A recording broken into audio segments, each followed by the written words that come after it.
ధర్మశాస్త్రం చెప్తుంది, ఈ తప్పిపోయిన కుమారుడి దగ్గరకు వచ్చి, నువ్వు పాపివి, నువ్వు నీ తండ్రి దగ్గర నుంచి నువ్వు వచ్చేసావు, నువ్వు ఏ ముఖం పెట్టుకుని నీ తండ్రి దగ్గరకు నువ్వు పోవాలనుకుంటున్నావు, పొరపాటును కూడా నిన్ను ఇంట్లోకి రానీయడు.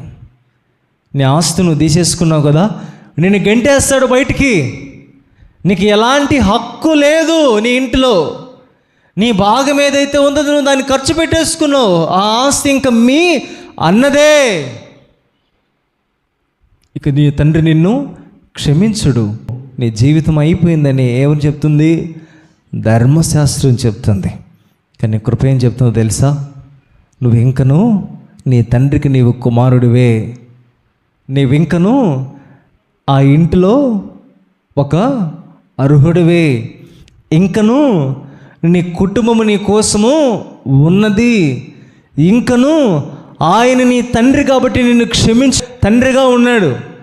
ఇంకను ఆ యొక్క ఆస్తిలో, లేకపోతే ఆ ఇంటిలో, ఆ యొక్క వారసత్వంలో నీకు కలిగిన వాటన్నిటిలో నీవు కూడా ఒక భాగముగానే ఉన్నావు. ఆస్తి ఖర్చు అయిపోయింది అంతే.